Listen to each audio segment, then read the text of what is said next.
ತನು, ಈ ಹುಡುಗಿ ಇಲ್ಲಿ ಒಬ್ಬಳೇ ಕುತ್ಕೊಂಡವಳೆ.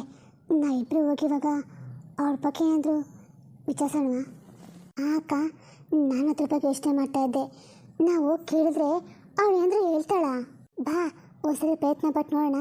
ಇವಾಗ ಮನೋಜ ಇಲ್ಲ, ಇದೇ ಒಳ್ಳೆ ಸಮಯ. ಬಾ. ಪುಟ್ಟಿ, ನಿನ್ನ ಹೆಸರು ಅದೇನೋ ಹೇಳಿದಲ್ಲ, ಗಾಯತ್ರಿ ಅಂತ. ಹಾಂ, ಗಾಯತ್ರಿ ಅಂತ. ಏನು ಮಾಡ್ತಿದ್ಯಾ? ಅದು ಏನೂ ಇಲ್ಲ, ಸುಮ್ಮನೆ ಒಬ್ಬಳೇ ಕುತ್ಕೊಂಡು ಬೋರ್ ಆಗ್ತಾಯಿತ್ತು, ಅದಕ್ಕೆ ಇಲ್ಲಿ ಬಂದು ಕುತ್ಕೊಂಡೆ. ಹೌದಾ, ಪರವಾಗಿಲ್ಲ ಬಿಡು. ಅಲ್ಲ, ನಿಂಗೆ ಅಷ್ಟೊಂದು ಬೋರ್ ಆಗಿದ್ರೆ ನೀನ್ಯಾಕೆ ಇಲ್ಲೇ ಇದೆಯಾ? ಅಂದರೆ ನೀನು ನಿಮ್ಮನೆಗೆ ಹೋಗ್ಬೋದಲ್ವಾ? ಪಾಪ, ನಿನಗಿಲ್ಲಿ ಯಾರೂ ಪರಿಚಯ ಇಲ್ಲ, ಸುಮ್ಮನೆ ತೊಂದರೆ ನಿನಗೆ ಅಂತ. ಆದರೆ ನಾನು ಎಲ್ಲೂ ಹೋಗ್ಬಾರ್ದಂತೆ, ಇಲ್ಲೇ ಇರಬೇಕಂತ ಹೇಳಿದ್ದಾರೆ. ಹೌದಾ? ಯಾರಂಗೆ ಹೇಳಿದರು? ಸರಿ, ಹೋಗಲಿ ಬಿಡು. ಅದು ಸರಿ, ನಿಮ್ಮ ದೂರ ಯಾವುದು? ನಿಮ್ಮ ಅಪ್ಪ ಅಮ್ಮ ಯಾರು? ನೀನು ಇಲ್ಲಿಗೆ ಏನಕ್ಕೆ ಬಂದಿದ್ಯಾ? ನೋಡು, ನೀನು ಇದೆಲ್ಲ ನಮ್ಗೆ ಹೇಳ್ಕೊಂಡ್ರೆ ನಿನಗೆ ಬೋರೇ ಆಗಲ್ಲ. ಆ ಥರದ ನೋಡ್ಕೋತೀವಿ ನಾವು. ಹೌದು, ಮತ್ತೆ ನೀನು ನಿಂಗೆ ಏನಿಸುತ್ತೆ ಅದೆಲ್ಲ ಹೇಳ್ಕೊ, ಆಯಿತಾ? ಇಲ್ಲ, ನಾನು ಯಾರಿಗೂ ಏನು ಹೇಳ್ಬಾರ್ದಂತ ಹೇಳಿದ್ದಾರೆ. ಯಾರು? ಅಲ್ಲ, ನೀನು ಇಲ್ಲಿಗೆ ಬಂದಿದ್ಯಲ್ಲ, ನಿಮ್ಮ ಮನೇಲಿ ನೀನು ಹುಡ್ಕಾಡ್ತಿದ್ರೆ ಏನು ಮಾಡ್ತೀಯಾ? ಹಾಂ, ಪಾಪ ನಿಮ್ಮ ಅಪ್ಪ ಅಮ್ಮ ಎಲ್ಲನೂ ನೀನು ಎಷ್ಟು ಹುಡ್ಕಾಡ್ತಿದ್ದಾರೆ ಏನೋ. ಪಾಪ ಅಲ್ವಾ, ಅವ್ರಿಗೆ ಎಂತ ಆಗಲ್ಲ ನಿನಗೆ. ಅಯ್ಯೋ ಅಕ್ಕ, ಇವಾಗ ಹಿಂಗೆ ಅಳ್ತಾವಳೆ ನೋಡು. ನೀನು ಹಿಂಗೆಲ್ಲ ಅಳ್ಬಾರ್ದು. ಯಾರು ಏನೇ ಪ್ರಶ್ನೆ ಕೇಳಿದ್ರು ಏನು ಮಾತಾಡ ಅಂತ ಹೇಳಿದ್ದಾರೆ. ಯಾರು ಅಂತ ಆವಾಗಂತ ಕೇಳ್ತೀನಿ, ಹೇಳ್ತಾ ಇಲ್ಲ ಅಂತೆಯಲ್ಲೇ. ಅಯ್ಯೋ ತನು, ಮೆತ್ತಗೆ ಮಾತಾಡು, ಜೋರ ಮಾತಾಡಬೇಡ. ತನು, ನಾನು ನಿಮ್ಗೆ ಮೊದಲೇ ಹೇಳಿರಲಿಲ್ವಾ ಅವಳನ್ನ ಏನೇ ಪ್ರಶ್ನೆ ಕೇಳಬೇಡಿ ಅಂತ? ನಿಮಗೇನು ಉತ್ತರ ಬೇಕಾಗಿದ್ರು ನನ್ನ ಕೇಳಿ. ಇದು ಒಳ್ಳೆ ಆಯ್ತಲ್ಲ, ನೀನು ಕೇಳಿದ್ರು ಹೇಳಲ್ಲ ಅಂತೀಯ, ಅವಳು ಕೇಳಬೇಡ ಅಂತೀಯ. ಅಲ್ಲ, ನಮ್ಗೆ ಆ ಹುಡುಗಿ ಯಾರಂತ ಗೊತ್ತಾಗಬೇಕಲ್ವಾ? ಹೇಳು. ಹೌದು ಮನೋಜ, ಆ ಹುಡುಗಿ ಯಾರಂತ ಹೇಳ್ಬಿಡು. ಅದಕ್ಕೆ ನಾನು ನಿಮ್ಗೆ ಹೇಳಿದ್ನಲ್ಲ, ಸ್ವಲ್ಪ ಸಮಯ ಅವಕಾಶ ಕೊಡಿ ನನಗೆ ಅಂತ. ಅಲ್ಲಪ್ಪ, ನೋಡು, ವಯಸ್ಸಿಗೆ ಬಂದಿರೋ ಹುಡುಗಿ ಹೀಗೆಲ್ಲ ಗಂಡು ಮಕ್ಕಳ ಮನೇಲಿ ತಂದು ಇಟ್ಕೋಬಾರ್ದಪ್ಪ, ಅದು ಚೆನ್ನಾಗಿರೋದಿಲ್ಲ. ಅದು ಅಲ್ಲದೆ ಇವಳಿಗೇನ ಕೇಳಿದ್ರೆ ಏನು ಹೇಳಬಾರ್ದು ಅಂತ ಹೇಳಿದ್ದಾರೆ ಅಂತಾರೆ. ಅದು ನೀನಾ? ಹೌದು, ನಾನು ಅವ್ರಿಗೆ ಹೇಳಿದ್ದು, ನಿನ್ಗೆ ಯಾರು ಏನೇ ಪ್ರಶ್ನೆ ಕೇಳಿದ್ರು ಉತ್ತರ ಕೊಡಬೇಡ ಅಂತ. ನೋಡು ಮಂಜ, ನಾನು ನಿನ್ಗೆ ಒಳ್ಳೆ ರೀತಿಲಿ ಕೇಳ್ತಿದ್ದೀನಿ, ಅವಳು ಯಾರು, ಅವಳಿಗೂ ಹಿಂಗೂ ಏನು ಸಂಬಂಧ ಹೇಳ್ಬಿಡು. ಇಷ್ಟು ದಿನ ಒಬ್ಳಿದ್ಲು, ಹೇಗೋ ಮಾಡಿ ಅವಳನ್ನ ದೂರ ಮಾಡ್ತಾ ಇತ್ತು, ಇವಾಗ ಮತ್ತೆ ಇನ್ನೊಬ್ಳು ಬೇಕಾ ನಿನಗೆ? ತಾನು ಏನು ಮಾತಾಡ್ತಿದ್ದೆ ನೀನು? ಮತ್ತೆ ನಂಗೆ ಹಿಂಗೆ ಡೌಟ್ ಬರುತ್ತೆ, ಅವಳು ಯಾರು ಅಂತ ಹೇಳು. ಹೌದಪ್ಪ ಮಂಜ, ಆ ಹುಡುಗಿ ಯಾರು ಅಂತ ಇಷ್ಟು ಜನ ಕೇಳ್ತೀವಲ್ಲ, ನಿಂಗೆ ಹೇಳಕ್ಕೆ ಏನು ತೊಂದರೆ? ಅಮ್ಮ ನೋಡು ಮನೋಜ, ನೀನು ತುಂಬ ಅತಿ ಆಗ್ತಿದೆ ಕಣೋ. ಏನಿದು, ನಿಂಗೆ ಕೇಳೋರು ಯಾರೂ ಇಲ್ವಾ ಈ ಮನೆಗೆ? ನೀನೊಂದು ಯಜಮಾನ ಆಗ್ಬಿಟ್ಟಿದ್ಯಾ? ಅಣ್ಣ, ಅದು ಹಂಗಲ್ಲ ಅಣ್ಣ. ನೋಡು, ಏನೂ ಬೇಡ, ಸದ್ಯಕ್ಕೆ ಆ ಹುಡುಗಿ ಯಾರು ಅಂತ ಹೇಳು. ಹಾಗಾದರೆ ಆ ಹುಡುಗಿ ಯಾರು ಅಂತ ಹೇಳಲೇಬೇಕಾ? ಸರಿ, ಹೇಳ್ತೀನಿ ಕೇಳಿ. ಆದರೆ ನಾನು ಈ ವಿಷಯ ಹೇಳಿದ್ಮೇಲೆ ಯಾರೂ ಅವಳನ್ನ ತಪ್ಪಾಗಿ ತಿಳ್ಕೊಬಾರ್ದು, ಈ ಮನೆ ಬಿಟ್ಟು ಆಚೆ ಹೋಗು ಅಂತ ಹೇಳಬಾರ್ದು. ಹಾಗಿದ್ರೆ ಮಾತ್ರ ನಾನು ಹೇಳ್ತೀನಿ. ಹಾಂ ಸರಿ, ಆಗಲಿ, ಹೇಳು.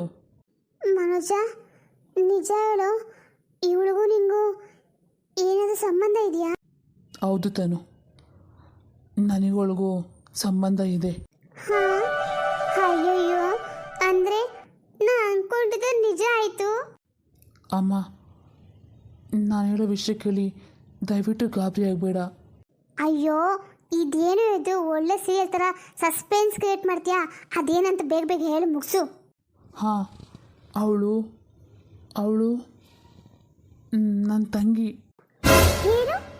ನೀನು ಏನು ಹೇಳ್ತಾ ಇದೀಯಾ? ಅವಳು ನಿಮ್ಮ ತಂಗಿನಾ? ಲೇ, ನಿಂಗೆ ತಲೆಗೆಲೆ ಕೆಟ್ಟಿದ್ಯೇನೋ? ಅವಳಿಗೆ ನನ್ನ ತಂಗಿ ಆಗ್ತಾಳೆ? ಅದೇ ಇದ್ದಕ್ಕೆ ತಂಗಿ. ಅಯ್ಯೋ, ಇದೇನಿದು, ಇವ್ನು ಹಿಂಗೆ ಹೇಳ್ತಾನಲ್ಲ. ಹೌದು, ನಾನು ಹೇಳ್ತಾ ಇರೋದು ಸತ್ಯನೇ. ಇವಳು ನನಗೆ ಮತ್ತು ಅಣ್ಣನಿಗೆ ತಂಗಿ ಆಗ್ತಾಳೆ. ಓ, ನಿನಗೆ ತಂಗಿ ಆಗ್ತಾಳಾ? ಅಪ್ಪ, ನಂಗೆ ಸ್ವಲ್ಪ ಸಮಾಧಾನ ಆಯಿತು. ಅದೇನು ಹೇಳಬೇಕು ಅಂತಿದೆಯಲ್ಲ, ಅದನ್ನು ನೀಟಾಗಿ ಎಲ್ಲರಿಗೂ ಅರ್ಥ ಆಗೋಂಗೆ ಹೇಳು. ನಾನಿವಾಗ ಹೇಳೋ ಮಾತು ಎಲ್ಲರಿಗೂ ಶಾಕ್ ಆಗ್ಬೋದು, ನಿಮಗೆ ಕೋಪನೂ ಬರ್ಬೋದು. ಆದರೆ ನಾನು ಹೇಳೋದು ಸುಳ್ಳಲ್ಲ, ಅಪ್ಪ ಬಿಟ್ಟೋಗ್ರ ಸತ್ಯ. ಏನು ಏನದು? ನಮ್ಮಪ್ಪ ನಮ್ಮಿಂದ ಮುಚ್ಚಿಟ್ಟು ಇನ್ನೊಂದು ಮದುವೆ ಆಗಿದ್ರು. ಆ ವಿಚಾರ ನಮ್ಗೆ ಗೊತ್ತಿರಲಿಲ್ಲ.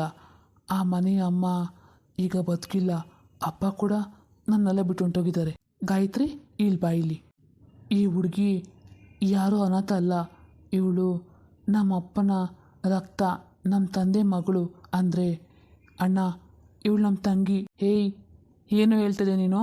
ನಿಂಗೆ ತಲೆಗೆ ಕೆಟ್ಟಿದೆ ಹೆಂಗೆ? ಹಾಂ, ನಾನು ಮೊದಲು ಸತಿ ಒಪ್ಕೊಳ್ಳೋಕೆ ತುಂಬ ಕಷ್ಟಪಟ್ಟೆ. ನಮ್ಮಪ್ಪ ಹೀಗೆ ಯಾಕೆ ಮಾಡಿದ್ರು ಅಂತ ನನಗೂ ಪ್ರಶ್ನೆ ಕಾಡಿತ್ತು. ಆದರೆ ಒಂದು ವಿಷಯ ಅರ್ಥ ಆಯಿತು. ತಪ್ಪು ಮಾಡಿರೋದು ಅಪ್ಪ, ಆದರೆ ಆ ಶಿಕ್ಷೆ ಈ ಹುಡುಗಿಗೆ ಯಾಕೆ ಸಿಗಬೇಕು? ಇವಳು ಈ ಜಗತ್ತಿಗೆ ಬರಬೇಕು ಅಂತ ಕೇಳ್ಕೊಂಡು ಬಂದಿಲ್ಲ, ಯಾರ ಮೈನಲ್ಲೂ ಹೊಡಿಬೇಕು ಅಂತ ಬಂದಿಲ್ಲ. ಹುಟ್ಟಿದ ಕ್ಷಣದಲ್ಲೇ ಅವ್ರ ಅಮ್ಮನ ಕಳ್ಕೊಂಡಿದ್ದಾಳೆ, ಇವಾಗ ಅಪ್ಪನೂ ಕಳ್ಕೊಂಡಿದ್ದಾಳೆ. ಈ ಜಗತ್ತಲ್ಲಿ ನನ್ನವರು ತನ್ನವರು ಅಂತ ಹೇಳ್ಕೊಳ್ಳೋಕ್ಕೆ ಇವಳಿಗೆ ಯಾರೂ ಇಲ್ಲ ಅಣ್ಣ. ಇಂಥ ಪರಿಸ್ಥಿತಿಯಲ್ಲಿ ಇವಳು ನಿಂತ್ಕೊಂಡಿದ್ದಾಳೆ. ಅದಕ್ಕೆ ಇವಳನ್ನ ನಮ್ಮ ಮನೆಗೆ ಕರ್ಕೊಬಂದಿದ್ಯಾ? ಅಣ್ಣ, ನಾವು ಕೂಡ ಇವಳನ್ನ ತಳ್ಳಿಬಿಟ್ರೆ ಅಪ್ಪ ಮಾಡಿದ ತಪ್ಪನೆ ನಾವು ಮಾಡ್ದಂಗಾಗಲ್ವಾ? ಅದಕ್ಕೆ ನಾನು ನಿಮ್ಗೆ ಯಾರಿಗೂ ಹೇಳ್ದೆ ಒಂದು ನಿರ್ಧಾರ ಮಾಡಿದ್ದೀನಿ. ಇನ್ನು ಮುಂದೆ ಇವಳು ನಮ್ಮನೆಯಲ್ಲೇ ಇರಲಿ, ನಮ್ಮ ಮನೆ ಮಗಳಾಗಿರ್ತಾಳೆ ಅಂತ. ಓಹೋ, ಹಾಗಾದ್ರೆ ಎಲ್ಲನೂ ನಿಂದೇ ನಿರ್ಧಾರ ಅಣ್ಣ? ಅಲ್ಲ, ಇಷ್ಟಕ್ಕೂ ಇವಳು ನಮ್ಮ ಅಪ್ಪನ ಮಗಳು ಅಂತ ನೀನು ಹೇಗೋ ನಂಬ್ತೀಯಾ? ಅಣ್ಣ, ಪ್ರತಿಯೊಂದಕ್ಕೂ ಸಾಕ್ಷಿ ಹುಡ್ಕೋಕ್ಕಾಗೋದಿಲ್ಲ ಅಣ್ಣ. ಹಾಗಾಗಿ ನೀವೆಲ್ಲರೂ ಅವಳನ್ನ ಒಪ್ಕೊಳ್ಳಿ ಅಂತ ನಾನು ಯಾರಿಗೂ ಒತ್ತಾಯ ಮಾಡಲ್ಲ. ಆದರೆ ಪ್ಲೀಸ್, ದಯವಿಟ್ಟು ಅವಳು ಮಾಡಿದಿರೋ ತಪ್ಪಿಗೆ ಅವಳಿಗೆ ಶಿಕ್ಷೆ ಕೊಡಬೇಡಿ, ದ್ವೇಷ ಮಾಡಬೇಡಿ. ಅಪ್ಪ ಇವತ್ತು ಬದುಕಿಲ್ಲ, ಅವ್ರನ್ನ ಕೇಳೋ ಅವಕಾಶವೂ ಇಲ್ಲ. ಆದರೆ ಅವ್ರ ರಕ್ತ ನಮ್ಮಲ್ಲಿ ಹೇಗಿದೆಯೋ ಈ ಹುಡುಗಿನಲ್ಲೂ ಅದೇ ರಕ್ತ ಇದೆ ಅಣ್ಣ. ಇನ್ನು ಮುಂದೆ ಇವಳು ಕಣ್ಣಲ್ಲೂ ಒಂದೊಂದು ನೀರು ಬರಬಾರ್ದು ಅಣ್ಣ. ಅವಳ ಜೊತೆಗೆ ಅಣ್ಣನಾಗಿ ನಾನು ನಿಂತ್ಕೊತೀನಿ. ಒಂದಲ್ಲ ಒಂದಿನ ನೀವೆಲ್ಲರ ಜೊತೆ ನಿಂತ್ಕೊಂಡು ಈ ಹುಡುಗಿನ ನಮ್ಮ ಮನೆ ಮಗಳಾಗಿ ಒಪ್ಕೋತಿರೋ ನಂಬಿಕೆ ನನಗೆ ಖಂಡಿತ ಇದೆ. ಅಮ್ಮ, ಯಾಕಮ್ಮ ಸುಮ್ಮನಾಗ್ಬಿಟ್ಟೆ? ಏನಾದರೂ ಮಾತಾಡಮ್ಮ. ನೋಡಿ, ನನ್ನ ಕ್ಷಮಿಸ್ಬಿಡಿ. ನನ್ನಿಂದ ನಿಮ್ಮ ನೆಮ್ಮದಿ ಹಾಳಾಗಬಾರ್ದು. ನನಗೆ ಯಾರ ಆಸ್ತಿನೂ ಬೇಡ, ಯಾರ ಹಕ್ಕು ಬೇಡ. ನನಗೊಬ್ಬ ಅಣ್ಣ ಇದ್ದಾನೆ ಅಂತಲೇ ನನಗೆ ಗೊತ್ತಿರಲಿಲ್ಲ. ಈ ಮನೆ ನಂದು ಅಂತ ಕೂಡ ನಾನು ಯಾವತ್ತೂ ಯೋಚನೆ ಮಾಡಿರಲಿಲ್ಲ. ಅಪ್ಪ ಸಾಯೋಕ್ಕೂ ಮುಂಚೆ ನೀನು ಒಂಟಿಯಲ್ಲ, ನಿನಗೊಂದು ಕುಟುಂಬ ಇದೆ ಅಂತ ಹೇಳಿದರು. ಅದಕ್ಕೆ ನಾನು ತುಂಬ ಭಯ ಪಟ್ಕೊಂಡು ಇಲ್ಲಿ ಬಂದೆ. ಆದರೆ ನನ್ನಿಂದ ನೋವಾಗ್ತಿದ್ರೆ ನಾನು ಇವಾಗಲೇ ಇಲ್ಲಿಂದ ಹೊರಟೋಗ್ಬಿಡ್ತೀನಿ. ನನ್ನನ್ನು ದ್ವೇಷ ಮಾಡಬೇಡಿ. ನಾನು ನಿಮ್ಮ ಜೀವನಕ್ಕೆ ಸಮಸ್ಯೆ ಆಗಬೇಕು ಅಂತ ಬಂದಿಲ್ಲ. ನನಗೊಂದು ಕುಟುಂಬ ಹೇಗಿರುತ್ತೆ ಅನ್ನೋದು ದೂರದಿಂದ ನೋಡಬೇಕು ಅನ್ನೋ ಆಸೆ ಇತ್ತು ಅಷ್ಟೇ. ಅಮ್ಮ, ನಿಮ್ಮನ್ನು ಈ ಹೆಸರಿಂದ ಕರೆಯೋ ಹಕ್ಕು ನನಗಿಲ್ಲ. ಆದರೆ ಒಂದೇ ಒಂದು ಸಾರಿ ನನ್ನನ್ನು ಕ್ಷಮಿಸಿ. ನಾನು ನಿಮ್ಮ ಗಂಡ ಮಾಡಿದ ತಪ್ಪಿನ ನೆನಪಾಗಿ ಬದುಕಲು ಇಷ್ಟಪಡಲ್ಲಮ್ಮ. ಅಣ್ಣ, ನೀನು ನಾನು ಕೊಟ್ಟಿರೋ ಪ್ರೀತಿನೇ ಸಾಕು. ಎಲ್ಲರೂ ನನ್ನನ್ನು ಒಪ್ಕೋಬೇಕು ಅಂತ ನನಗೆ ಆಸೆ ಇಲ್ಲ ಅಣ್ಣ. ಯಾರ ಮನಸ್ಸಿಗೂ ನೋವು ಕೊಡೋಕೆ ನಾನು ಬಂದಿಲ್ಲ. ಗಾಯತ್ರಿ, ನಿನಗೆ ಚಿಕ್ಕ ವಯಸ್ಸಿಗೆ ಎಷ್ಟೆಲ್ಲ ಬುದ್ಧಿ ಇದೆ. ಸಾಕು ಸಾಕು, ನನಗಂತೂ ಡ್ರಾಮಾ ನೋಡೋಕ್ಕಾಗ್ತಾ ಇಲ್ಲ. ಅಣ್ಣ, ಇಷ್ಟೆಲ್ಲ ಹುಡುಗಿ ಮಾತು ಕೇಳೋನು ನಿಂಗೆ ನಾಟಕ ಅನಿಸುತ್ತಾ? ನೋಡು, ಏನು ಸತ್ಯನೋ ನನಗೆ ಗೊತ್ತಿಲ್ಲ.